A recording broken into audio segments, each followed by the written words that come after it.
A woman's hand holds a wedding invitation stained with old tears. 5 years keeping a secret that could destroy 3 lives. Or save one. 3 identical children play in the background, oblivious to the weight they carry in their genes. The camera closes on the printed name, his name. What happens when the truth you buried shows up at the altar with your eyes? Ja-hyun, 29, successful tech startup CEO, sat frozen at her desk, staring at the cream envelope with gold embossing. Her assistant had left it among the usual business correspondence, unaware of what it contained. Mr. Kang Min-jun and Ms. Park Seo-yeon request the honor of your presence. Her hands didn't shake. They hadn't shaken in 5 years. Not since the night she left Min-jun's blood-soaked apartment with more than just broken promises. Mommy? 3 voices. Always 3. Ji-hoon, Ji-ho, and Ji-woo stood at her office door, identical 5-year-olds with their father's sharp jawline and her defiant eyes. The nanny apologized. They'd insisted on saying goodnight before she took them home. Ji-hyun closed the invitation before they could see. Just work, my loves. The lie tasted like ash. Everything about Min-jun tasted like ash now. But as she kissed each small forehead, Ji-hoon's stubborn cowlick, Ji-ho's missing front tooth, Ji-woo's serious expression, she felt the old wound reopening. He doesn't know they exist. He doesn't know what he did. That night changed everything. And Seo-yeon, the woman who'd orchestrated Ji-hyun's exile from Min-jun's world 5 years ago with surgical precision, was about to become his wife. The invitation wasn't an olive branch. It was a victory lap. Flashback. 5 years and 9 months ago. The charity gala had been Seo-yeon's stage. Min-jun's world was hers to control. Even then, his strategic advisor, the woman who'd built his legitimate empire while he dismantled his father's criminal one, Ji-hyun had been the outlier. The art curator who'd stumbled into Min-jun's life through a museum fundraiser, who knew nothing of the Kang family's dark legacy, who made him laugh at 3 a.m. over cheap convenience store ramen. She's a liability, Seo-yeon had told Min-jun that night, her voice clinical. The prosecution is building a Raiko case. Anyone close to you becomes leverage. I don't care. You will when they use her to destroy everything your mother built before she died. Min-jun had looked at Ji-hyun across the gala floor, radiant in a second-hand dress, laughing with his younger sister, and something in him had broken. The fight that followed was their last. Words designed to sever. You were a distraction. Nothing more. Ji-hyun left his apartment at 2 a.m., tears streaming, not knowing she carried 3 pieces of him inside her, not knowing Seo-yeon had orchestrated every word. Present day. Ji-hyun's phone buzzed. A text from an unknown number. I made sure your name was on the list. Wouldn't want you to miss the happiest day of my life. The children must be getting so big. Shame their father will never know. S. The threat was clear. Seo-yeon knew. She'd always known. And the wedding invitation wasn't a celebration. It was a detonation countdown. Min-jun signed the merger documents without reading them. Seo-yeon had already reviewed every clause. She always did. 6 years of partnership had taught him to trust her judgment on everything except one thing. You're distracted, she said, perched on the edge of his desk in a way that suggested intimacy without requiring it. Cold feet? No. Liar. But she smiled. It's her, isn't it? The name hung between them, unspoken. It had been unspoken for 5 years. Ji-hyun RSVP'd. Seo-yeon continued, examining her manicure. Accepted. Plus 3 guests. Min-jun's pen stopped mid-signature. You invited her. Of course. Closure, darling. For both of you. Seo-yeon's voice was honey over razor wire. She's moved on beautifully. Built quite the empire in artificial intelligence. Government contracts. International acclaim. Why are you telling me this? Because on our wedding day, I want you present. Not haunted. She touched his jaw, forcing him to meet her eyes. And because she deserves to see what she lost. What Seo-yeon didn't say, she deserves to watch me win. Min-jun's truth, the one he never spoke. He'd searched for Ji-hyun for 6 months after she left. Hired investigators, called every friend, found nothing, as if she'd been erased from Seoul. He'd stopped searching the day the Rico case collapsed. The day his father died in prison. The day he realized Seo-yeon had been right about everything. Ji-hyun was better off without him. That's what he told himself when he proposed to Seo-yeon 3 years later. A marriage of strategy, not passion. A partnership that made sense. But some nights, the ones where insomnia clawed at him, he still remembered the weight of Ji-hyun's head on his chest, the way she hummed off-key while cooking, the particular shade of gold in her eyes when she laughed. The phone buzzed. His head of security. Sir, we've identified a data breach. Someone's been accessing your personal files. DNA records from your annual physicals. Routing through offshore servers. Can't trace origin. Min-jun's blood went cold. Only 2 people had authorization to access those files. Him and Seo-yeon. The moment Ji-hyun stepped out of the black sedan, Seoul's tabloid photographers went silent. Not because of her Tom Ford gown, though it was flawless. Not because of the 3 children who emerged after her, dressed in matching navy suits, though they were breathtaking, but because Min Jun was standing at the venue entrance, frozen mid-greeting with guests, and the look on his face was not recognition, it was devastation. Ji-hoon spoke first, his 5-year-old voice carrying across the marble courtyard. "Mommy, why is everyone staring?" Ji-ho tugged her hand. "Is this where Daddy works?" Ji-woo said nothing, just studied Min Jun with the same analytical intensity Min Jun was famous for. Ji-hyun had prepared for this moment for 6 weeks, rehearsed every word, every step, but she hadn't prepared for the way Min Jun aged 10 years in 10 seconds, or for Seo Yeon appearing at his side in her wedding gown, her smile sharp enough to cut glass. "Ji-hyun, you came." Seo Yeon's hand rested possessively on Min Jun's arm. "And you brought children. How unexpected." The pause before children was deliberate. Poisonous. "My sons," Ji-hyun said clearly. "Ji-hoon, Ji-ho, Ji-woo. Say hello." 3 small voices. "Hello?" Min Jun's eyes moved from face to face to face. Identical. 5 years old. The math was simple. The implications were nuclear. "Min Jun?" Seo Yeon's voice had an edge now. "The ceremony starts in 20 minutes. We should—" "How old are they?" Min Jun's voice was barely audible. Ji-hyun met his eyes for the first time in 5 years. 5 years and 3 months. Exactly 9 months after the last night we spent together. Exactly 9 months after you destroyed me. Seo Yeon's grip on Min Jun's arm tightened until her knuckles went white. "What a coincidence," she said, her smile never wavering. "They have your eyes, Ji-hyun, unmistakable." But everyone present could see the truth. Those eyes, sharp, dark, calculating, weren't Ji-hyun's. They were Kang eyes. They were Min Jun's eyes, replicated 3 times, staring up at the father who didn't know they existed. Min Jun's breaking point. He couldn't breathe, couldn't think. The world had narrowed to 3 small faces and 1 impossible truth. "Ji-hyun, congratulations on your wedding," she said, her voice steady despite the tears threatening at the corners of her eyes. The boys wanted to see where their mother used to. Work. The pause before work was intentional. Everyone in Min Jun's world knew the story. The girl who wasn't good enough. The distraction. The one who left. No one knew the real story. The woman he loved. The woman he destroyed to save. The woman who vanished carrying his children. Seo Yeon leaned close to Min Jun's ear, her whisper for him alone. "If you cancel this wedding, I release the DNA evidence I've been sitting on for 5 years. Your sons become public knowledge. Your enemies become their enemies. The Kang family legacy, the one your mother died protecting, becomes their burden." Then louder, for the crowd. "Shall we begin? Our guests are waiting." Ji-hyun's power move. She'd expected rage, denial, accusations. She hadn't expected Min Jun to look at his sons with such naked longing it made her chest ache. "Ji-woo," she said softly. "Give Mr. Kang your gift." The smallest triplet, the quiet one, the observer, stepped forward with a manila envelope. "Mommy says you like puzzles," Ji-woo said seriously. "This one's really hard." Min Jun took the envelope with shaking hands. Inside, 3 birth certificates, 3 DNA test results, 3 lives he'd missed, and a single note in Ji-hyun's handwriting. "You told me I was nothing. You told me to disappear. I did. But they deserved better than a father who could throw away love like garbage. So I gave them everything you couldn't. Honesty, presence, truth. I'm not here for revenge. I'm here because Seo Yeon has been blackmailing me for 5 years, threatening to expose them if I ever contacted you. She's been waiting for this moment, to make you choose between the family you never knew and the empire she helped you build. Choose carefully. The next 5 minutes decide whether your sons have a father, or a ghost." The clock started. Seo Yeon's smile never faltered, but her eyes promised murder. Min Jun looked at the 3 boys, at Ji-hyun, at the wedding guests filing into the chapel, at Seo Yeon, at the life he'd built on lies. And for the first time in 5 years, Kang Min Jun had to choose between duty and truth, between the woman who'd controlled his world, and the family he never knew he'd destroyed. Min Jun looked at the birth certificates. 3 names, 3 weights, 3 lengths.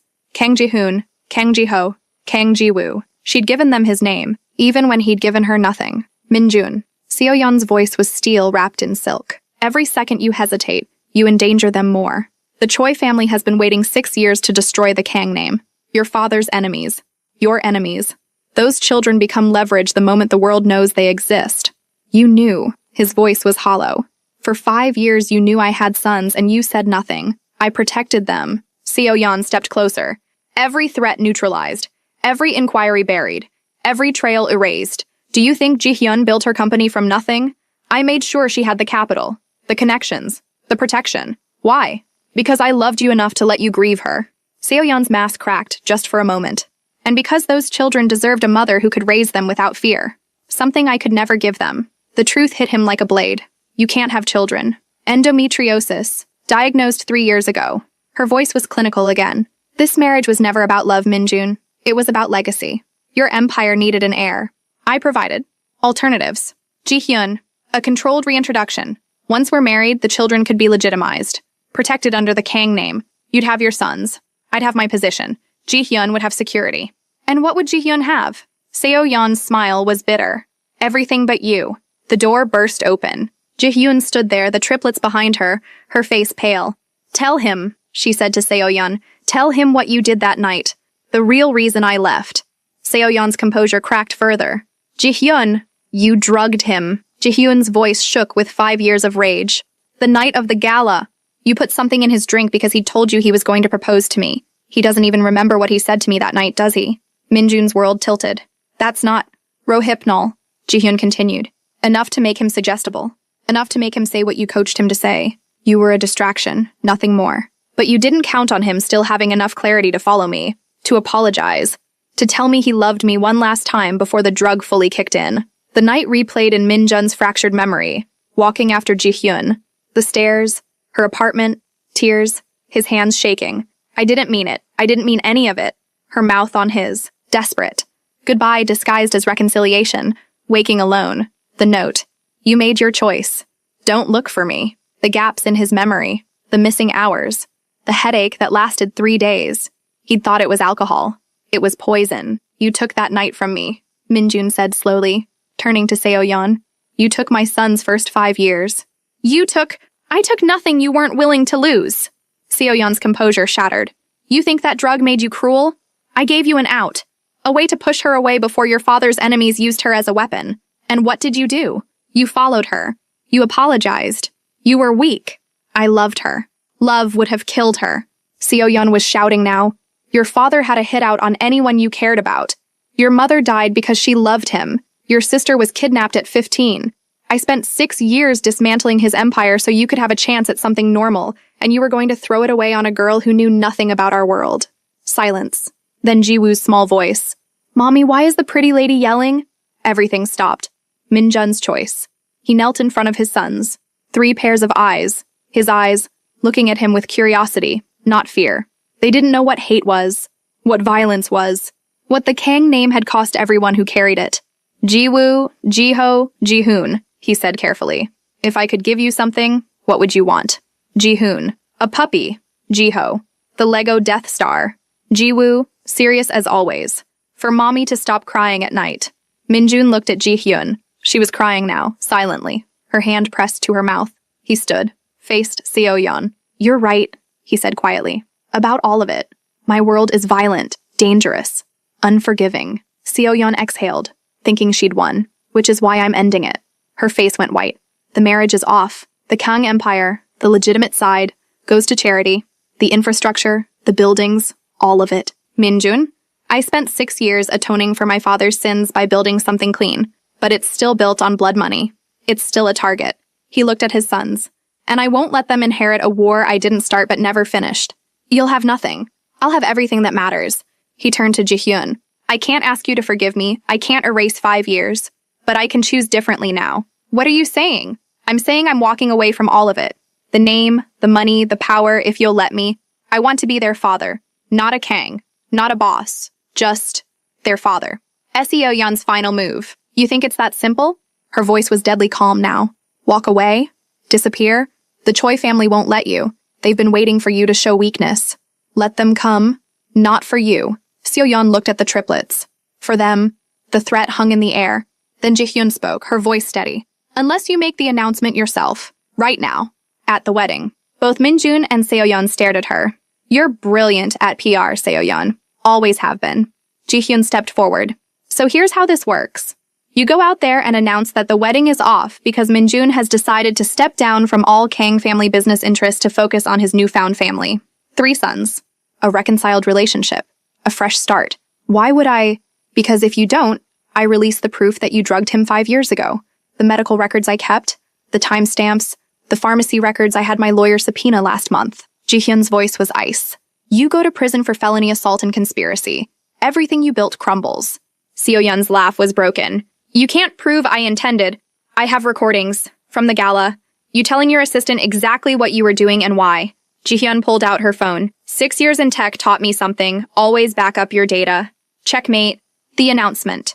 20 minutes later, Seo-yeon stood before 300 wedding guests, her smile perfect, her voice steady. Thank you all for coming. Unfortunately, there will be no wedding today. Min-jun and I have decided to part ways amicably as he pursues a new chapter in his life, reconnecting with his 3 young sons and their mother, a brilliant entrepreneur he lost touch with years ago. Gasps, whispers, cameras flashing. The Kang family legacy will continue through charitable foundations, ensuring my late father-in-law's empire serves the public good rather than private interests. I'll be spearheading this transition as CEO of the Kang Foundation. She'd negotiated the CEO position in exchange for the announcement. Control without the target on her back. As for Min-jun, I wish him every happiness. Family, she said, looking directly at Ji-hyun, is what we make it. The crowd erupted, and in the anteroom, Min-jun held Ji-hoon's hand, Ji-ho's hand, and Ji-woo's hand, watching his old life end on a live stream. Ji-hyun stood apart.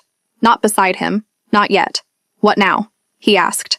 Now, she said, you learn what it means to show up. Every day. For 5 years of bedtimes you missed. 안녕, 여러분. Before you continue, if this story touched something in you, you should know I didn't tell everything yet. The complete version has 20 full audio episodes. No interruptions, no ads. Just the story, the emotions, and the moments I couldn't fit in here. You scan the QR code on your screen, or tap the link in the pinned comment to continue listening right now. 5 years of nightmares you weren't there for. 5 years of being everything to them because you were nothing. I will. Words are easy, Min-jun. Her voice cracked. You destroyed me once. Said I meant nothing. Made me believe I was worth nothing. I was drugged. I know. But the damage is real. Tears spilled down her cheeks. The boys ask about their father. I tell them he's a good man who made hard choices. But I don't know if I believe that anymore. I don't know if I can trust you with their hearts. What do I have to do? Prove it. She wiped her eyes. Not with grand gestures, with boring everyday presents, with showing up when it's hard, with choosing them over everything else. Every single time. Ji-hoon tugged Min-jun's sleeve. Are you our daddy? The world held its breath. Min-jun knelt, eye level with his sons. I'm a man who made terrible mistakes, who hurt your mother, who missed the first 5 years of your lives. His voice broke. But if you'll let me, if your mother gives me the chance, I'd like to try to be your father. It won't be perfect. I won't be perfect. But I'll be here. Ji-woo studied him with those 2 old eyes. Then, okay, but you have to learn how to make pancakes. Mommy burns them. Hey! Ji-hyun laughed through tears. And Min-jun smiled. Really smiled. For the first time in 5 years. The mornings were hardest. Min-jun woke at 5:30 a.m. in the studio apartment he'd rented 3 blocks from Ji-hyun's place. No security detail, no driver, no bulletproof car. Just him, a bus pass, and a new job as a financial consultant for a mid-sized nonprofit. His first paycheck had been $200. He'd once spent that on a single dinner. But at 6:15 a.m., when he knocked on Ji-hyun's door to help with breakfast before school, and Ji-hoon answered wearing his Spider-Man pajamas, yelling, "Daddy's here!" And that was worth every private jet he'd sold. The reality of fatherhood. No one prepared Min-jun for the chaos. Week 1, Ji-ho threw up in his car, a used Hyundai, not a Bentley, after too much ice cream. Min-jun cleaned it at 11 p.m. in a gas station parking lot. Gagging. Week 4, Ji-woo had a nightmare about monsters. Min-jun sat on the floor of his room until 3 a.m., making shadow puppets until the fear faded. Week 8, Ji-hoon asked why he didn't live with them. Min-jun had to explain that Mommy and Daddy are still learning to trust each other. Week 12, Parent-Teacher Conference. The teacher casually mentioned how wonderful it was that Ji-hyun had found someone willing to step up for the boys. She didn't know Min-jun was their biological father. No one did. That was the agreement. The boys called him Min-jun in public, Daddy in private. Until they earned the right to claim each other openly, they protected each other quietly. Ji-hyun's wall. She didn't thaw quickly. Every dinner Min-jun cooked, badly. Every bedtime story he read, with terrible voice acting. Every school pickup he made on time. She watched, waiting for him to break, waiting for him to choose something, anything, over them. Month 3, his former business partner called, offered him a CEO position, $2 million salary. Min-jun declined without consulting Ji-hyun. She found out from the news. Why didn't you tell me? she demanded that night after the boys were asleep. Because it wasn't a choice. Not anymore. Everything is a choice, Minjun. Then I choose this. Every time. Even when you don't trust me to. She'd left the room without answering. But the next morning, there was coffee waiting for him when he arrived. His favorite kind. Small thaw. Glacial pace. The breakthrough. Month 5. Jiwoo's birthday. The quiet one. The observer. The party was at an indoor play center. 15 kindergartners hopped up on cake and chaos. Minjun noticed Jiwoo sitting alone watching the other kids. Not having fun, buddy? They're too loud.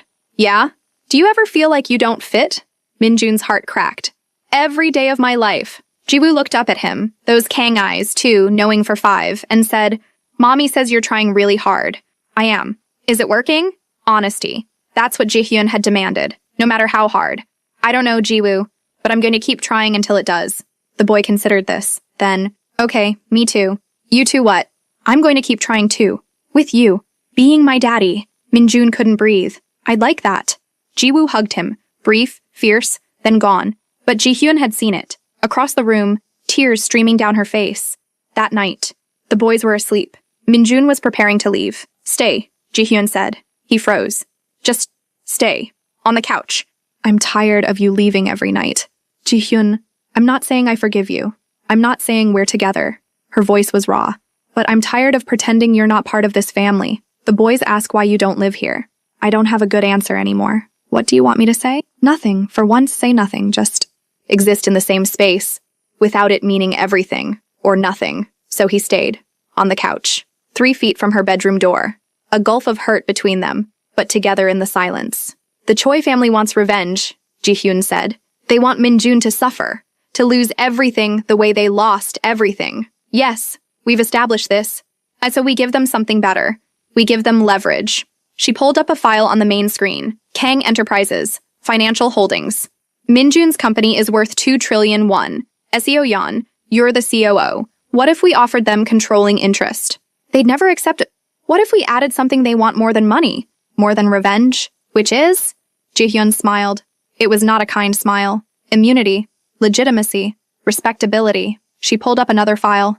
Choi family criminal record. Choi Sung-min and his brothers have been running their father's empire for 15 years. Drugs, weapons, trafficking. They're wanted by Interpol in 6 countries. But what if we offered them a way out? You want to make them legitimate?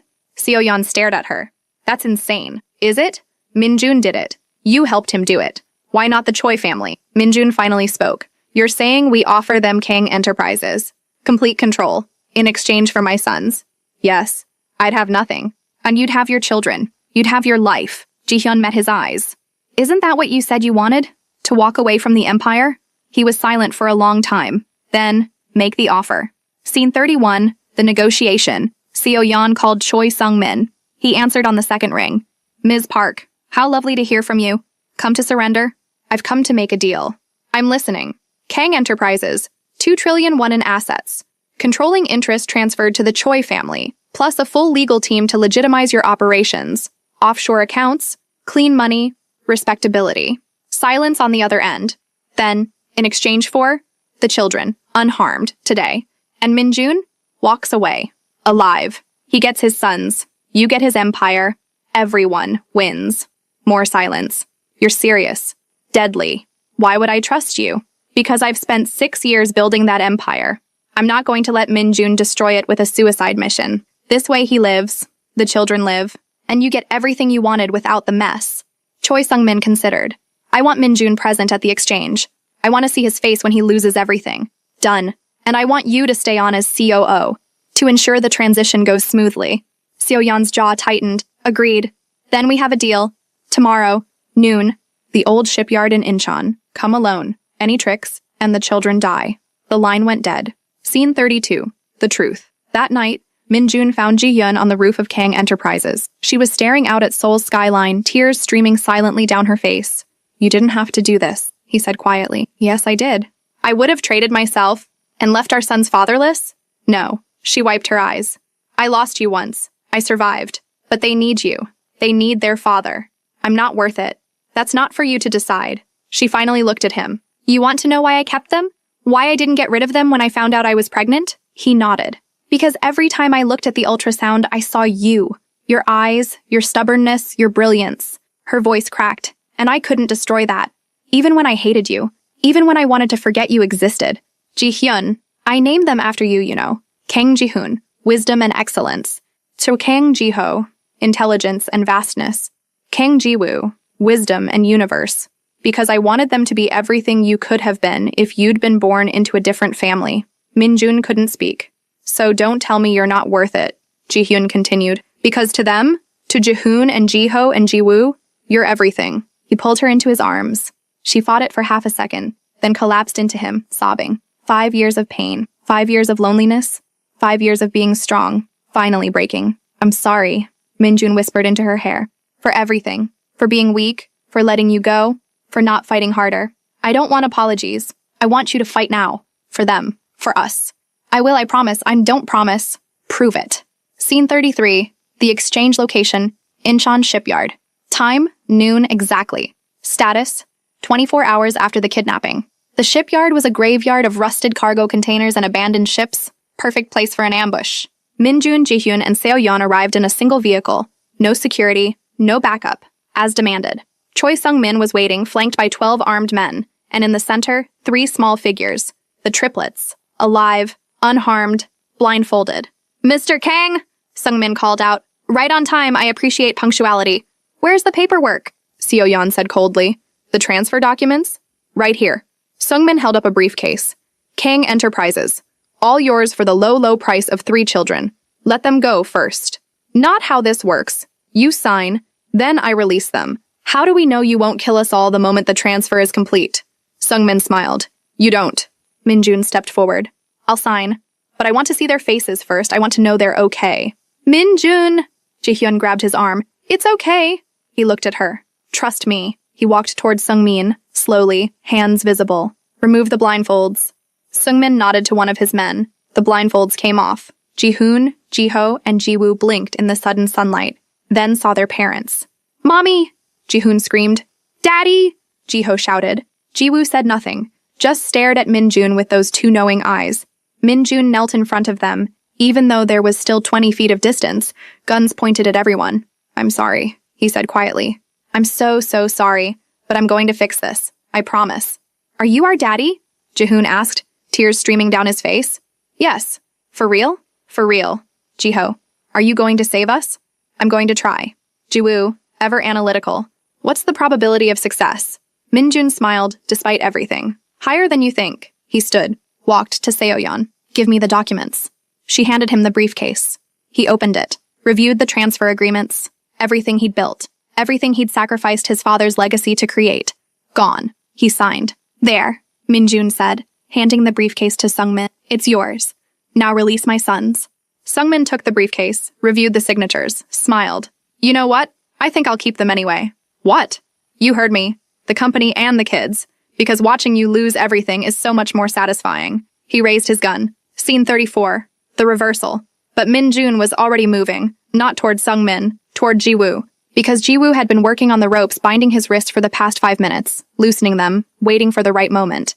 The boy's analytical mind had calculated the exact second everyone would be distracted by Min-jun's signature. Now. Ji-woo slipped his hands free, grabbed a piece of broken pipe lying near his chair, and swung it at the nearest guard's kneecap. The man went down. Chaos erupted. Ji-hyun had been waiting for a signal. Any signal. This was it. She pulled the smoke grenades she'd hidden in her jacket, courtesy of Jung Tae-soo, who'd absolutely not let them come to an exchange without contingencies, and threw them. Thick gray smoke filled the shipyard. Gunfire. Shouting. And in the confusion, Min-jun grabbed Ji-hoon and Ji-ho, while Seo-yeon grabbed Ji-woo and ran. Jung Tae-soo and his team emerged from the cargo containers where they'd been hiding since dawn, because obviously Min-jun wasn't going to come to a hostage exchange completely undefended. Tactical assault, professional, brutal, efficient, 12 Choi family soldiers versus 8 elite security contractors. The fight lasted 90 seconds. When the smoke cleared, 11 Choi soldiers were down. Choi Sung-min had escaped, but the children were safe. Scene 35. Reunion. Ji-hyun collapsed in the middle of the shipyard, holding all 3 of her sons, sobbing uncontrollably. I thought I lost you. I thought I lost you. I thought... We're okay, Mommy. If you made it to the end, you already understand this isn't just another story. What you watched here is only a fragment. The full experience lives in 20 complete audio episodes, carefully told, with every detail, every emotion, every turning point. There are no ads, no interruptions, and nothing was removed like it is on YouTube. You can listen anytime on your phone with total privacy inside the members-only area. Scan the QR code on your screen now, or tap the link in the pinned comment to unlock the full story and continue listening immediately. Jihoon said, patting her head awkwardly. We're okay. Jiho was crying too. I was so scared. Jiwoo, practical to the end. Can we go home now? I'm hungry. Minjun stood apart, watching, not sure if he had the right to be part of this moment. Then Jihoon looked up and saw him. Daddy, come here. I don't think... Daddy, now! So he knelt, and 3 small boys threw themselves into his arms. It was awkward, clumsy, overwhelming, perfect. Seo-yeon watched from a distance, something unreadable in her expression. Then she turned and walked away, quietly, alone, the way she'd always been. Epilogue. 6 months later, Minjun's apartment was small, cramped. Nothing like the penthouse he used to live in, but it had 3 bedrooms, 1 for each boy, and a kitchen where he burned pancakes every Sunday morning. Jihyun hadn't moved in, not yet, but she was there 5 nights a week. For dinner, for bedtime, for the ordinary, boring, beautiful routine of parenthood. How was school? Minjun asked as the triplets burst through the door at 3:30 p.m. Jihoon, I got a gold star in math. Jiho, I drew a picture of our family and the teacher said it was very expressive. Jiwoo, I finished the quantum physics book. Can I have the next one? Minjun laughed. You're 5, Jiwoo. Maybe start with Dr. Seuss? Dr. Seuss is beneath me. That night, after the boys were asleep, Minjun and Jihyun sat on the tiny balcony, drinking cheap wine. Seo-yeon called. Minjun said, What did she want? To tell me the Choi family signed the truce. It's over. They get the company. We get our lives. How do you feel about that? Honestly, relieved. He looked at her. I don't miss it. The empire, the power, any of it. What do you miss? Nothing. For the first time in my life, I have everything I need. Jihyun studied him in the dim light. I'm not ready to forgive you. Not completely. I know. But I'm getting there. That's enough. She leaned against him. Ask me again. Ask you what? You know what? He smiled. Lee Jihyun, will you marry me? Not yet. But she was smiling too. Ask me again in 6 months. When you've proven you can keep showing up, keep choosing us, I will. Then maybe. Inside the apartment, a small voice called out, Daddy? I had a nightmare. Jiwoo. Minjun stood, squeezed Jihyun's hand and went to his son. This was his life now. Midnight wake-ups, burnt pancakes, cheap wine, tiny apartments, and it was perfect. A figure stands outside Jihyun's apartment building, watching, waiting. The camera pans up to reveal Choi Sung-min, alive, scarred, furious. He pulls out a phone, dials. It's me. I found them, and this time, I'm not playing games. Sound, a child's scream from inside the apartment. Smash cut to black caption. Some debts can never be paid. Episode 02, The Reckoning, Part 2. Coming soon. Did you love this story? Then don't leave me hanging. Drop a comment. What was your favorite moment? Share this. Help others find this story. Hit that like button. Show me you want episodes 02.